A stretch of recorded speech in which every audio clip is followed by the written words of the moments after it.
প্রসূতি মৃত্যু নিয়ে তদন্ত কমিটির রিপোর্ট হাতে পাবে না মৃতের পরিবার। হাসপাতাল কর্তৃপক্ষের এহেন সিদ্ধান্তে ক্ষুব্ধ প্রসূতির পরিবার।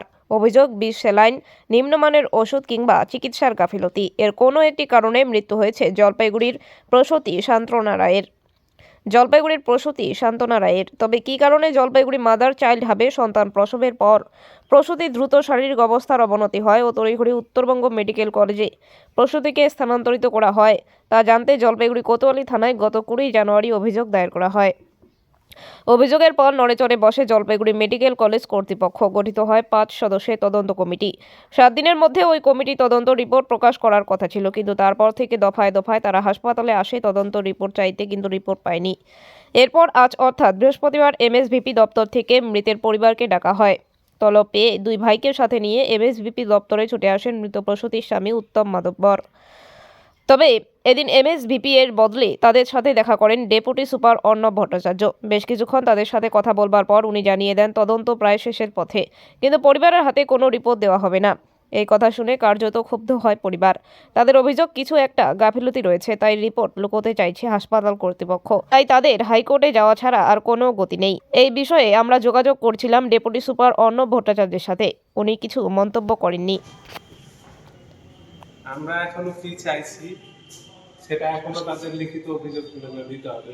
লিখিতভাবে এখনো আজকে 1 মাস 7 দিন 8 দিন এখন এখনো আমরা কি চাইছি এটা আমাদের অভিযোগ দায়ের করতে হবে বা লিখিতভাবে দিতে হবে। এতদিন যে লিখিত নিয়ে আসে আমরা লিখিত দিয়েছি, জমা দিয়েছি, তারপর এসপি অফিসে জমা দিয়েছি, থানায় কাগজপত্র জমা করেছি, সমস্ত কিছুর পরে আজকেও একাধিকবার এখানেও আসছিল। হ্যাঁ, একাধিকবার এখানে এসেছি, ডেপুটেশন হয়েছে অন্যান্য ভাবে, আলাদা ভাবে, এবং কিছু যেমন যাই হোক, আজকে আবার তারা লিখিত ভাবে চাইছেন যে লিখিত ভাবে আমাদের কি অভিযোগ, আমরা এতদিন কি করেছি, আমরা কি এনাদের মুখ দর্শন করতে এসেছিলাম। আজকে আমাদের কি অভিযোগ, কি আছে না আছে, এগুলো লিখিত দিতে বলছেন না। তা আমি যাই হোক, আমি কোনো কথা বলিনি, আমি চলে এসেছি, ভাইজার কথা বলছে। আজকে তো প্রসূতি পরিবারকে ডাকলেন, এরা তো বলছে হয়রানি করছেন।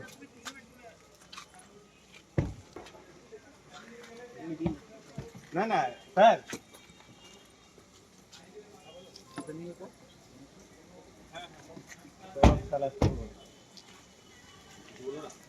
কিছু এদের কি বলবো না, কিছু এদের কি বলবো, মানুষকে যে হয়রানি, এই যে কথা বলতে চাইলাম, যে কথা বলবে না, যে সামনে এসে মিডিয়ার সামনে কথা বলতে হবে, ওই সাহসটুকু যে এদের মনে থাকবে যে কি আমাদের যে ইনকোয়ারি কমিটি বসছে কিছু করলো, আদৌ কিছু করলো কি না করলো, কিছু বললো না, এটা কিছুই বললো না। ভিতরেও যে বলছে যে আমাদের বলতেছে যে ইনকোয়ারি কমিটির শেষের দিকে আমরা কিভাবে বুঝবো যে শেষের দিকে?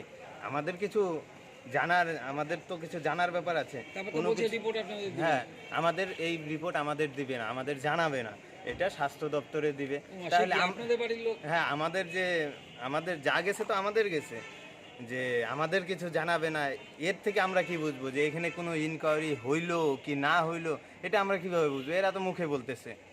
এখনো তো যাওয়ার সময় কি জিজ্ঞেস করলেন? যাওয়ার সময় যে আমি কথা বলতে চাইলাম বা আপনারা কথা বলতে চাইলেন, যে কথা যে বলবে, কোনো যে উত্তর দিবে, ওর কোনো সাহস নেই। কি নাম আপনার? আমার নাম প্রভাত মাতব্বর, আমার বউ। কি বললো?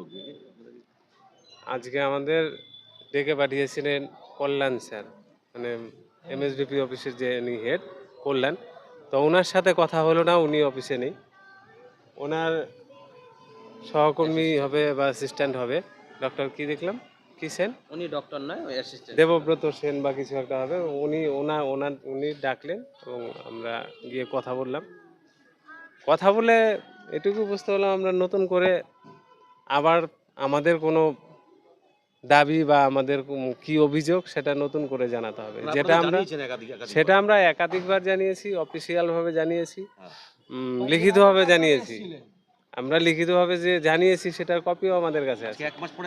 আজকে আবার আমাদের আরো কিছু কি অভিযোগ, কি জানার আমাদের, সেটা নিয়ে আবার আমাদের লিখিত দিতে বললে, তো সেটা তো দিয়েছি আমরা অলরেডি, সেটা তো আর নতুন করে দেওয়ার মতো আর কিছু নেই।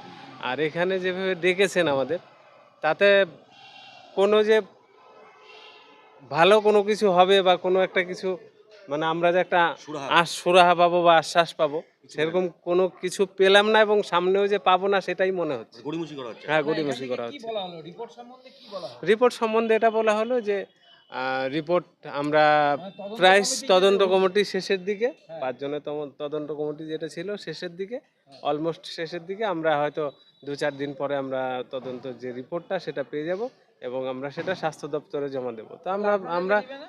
আমরা এটা জানতে চাইলাম যে আমাদের মানে সেক্ষেত্রে আমাদের রিপোর্টটা দেখাবেন কিনা। ওনারা বললেন যে না, আমরা এটা আপনাদের দেখাতে পারবো না।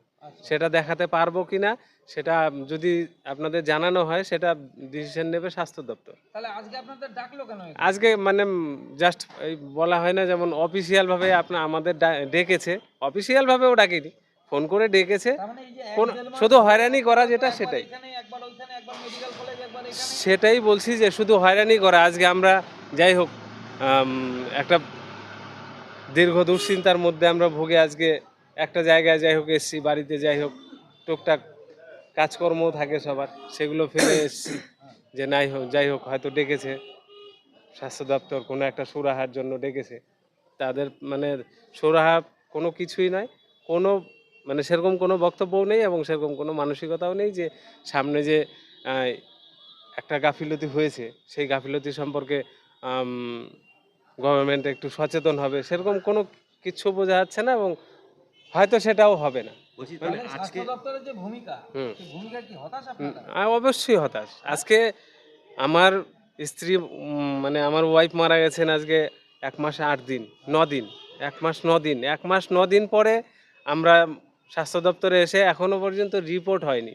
একটা নর্মাল লোক যে সুস্থ স্বাভাবিক জীবন যাপন করতো, যে না, তখন তো বলা হয়েছিল 7 দিনের মধ্যে রিপোর্ট দিয়ে হ্যাঁ 7 দিন, আজকে সেটাই তো বলছি যে আজকে 1 মাস 9 দিন হতে চললো অথচ রিপোর্ট কিছুই হয়নি। আমরা রিপোর্ট জমা দিয়েছি বা আমরা যে অভিযোগ জমা দিয়েছি সেটা 20 তারিখ ধরলেও আজকে কত তারিখ, আজকে 6 তারিখ, 16 দিন, 7 দিনের জায়গায় আজকে 16 দিন, কোনো রকম কোনো রিপোর্ট কোনো রকম কোনো কিছুই আসেনি এবং আশ্বাসের বার্তা কোনো কিছুই নেই। তার মানে আজকে দাঁড়িয়ে আপনি কি বলবেন যে মানে হাইকোর্ট ছাড়া কোনো না, আমরা তাই দেখছি যে আমরা যে হাইকোর্ট ছাড়া আর কোনো মানে যে সামনে অন্য কোনোভাবে যে সান্ত্বনা বলেন যেটাই বলেন আমরা সেটা কিছুই আশ্বাস পাচ্ছি না। এরপরেও কি হাসপাতাল ডাকলে আপনারা আসবেন?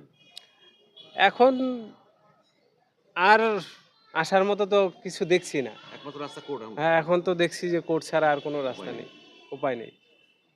বিচার কোর্টই হবে এটা। এখন এখানে যখন হচ্ছে না তাহলে তো আমাদের কোর্টেই যেতে হবে। কাগজ টাগজ জমা নিল? না, আজকে কোনো কাগজ জমা নেয়নি। ওই তো বলছেন যে কোনো অভিযোগ থাকলে লিখিতভাবে জার করেন। আচ্ছা, একটা অভিযোগ আমরা কতবার দেবো? কতবার? আমরা তো দিয়েছি, লিখিতভাবে যাই দিয়েছি।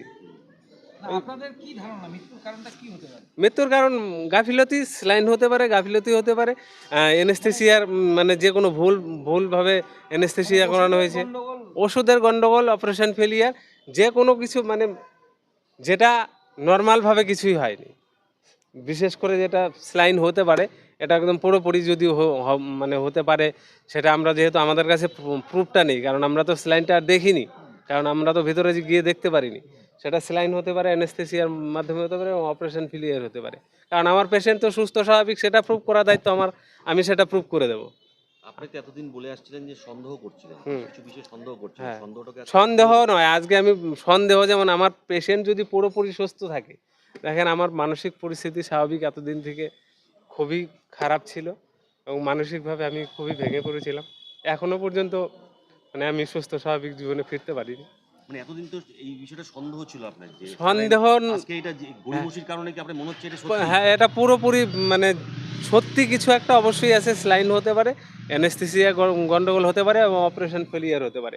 এবং আমার পেশেন্ট, আমি আগাগোড়াই বলছি, আপনাদের মিডিয়াকে বলছি যে আমার পেশেন্ট যে অ্যাডমিশন অবস্থায় যে পুরোপুরি সুস্থ ছিল তার যথাযোগ্য প্রমাণ আছে আমার কাছে, সেটা আমি দিতে পারবো। আপনাদের গাফিলতিতে মৃত্যু হয়েছে। অবশ্যই গাফিলতি একদম পুরোপুরি। সেটা আমি শুধু এটুকু বলতে পারছি না যে স্যালাইনে হয়েছে বা অপারেশন ফেলিয়ার হয়েছে বা অ্যানেস্থেসিয়া বা যে কোনো অপারেশন প্রসেসিং বা মেডিসিন ফেলিয়ারে হয়েছে, আমি এটা বলতে পারছি না শুধু, কিন্তু কোনো একটা গাফিলতিতে আমার স্ত্রী মারা গেছে, এটুকু আমি স্পষ্ট বলতে পারি।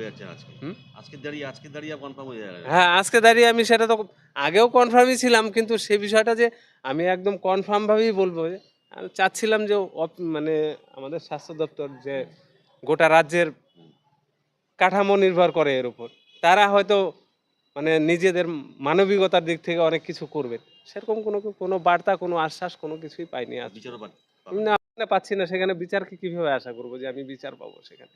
আপনার নাম? আমার নাম উত্তম মাতব্বর, আমার ওয়াইফের নাম শান্তনা রায় মাতব্বর।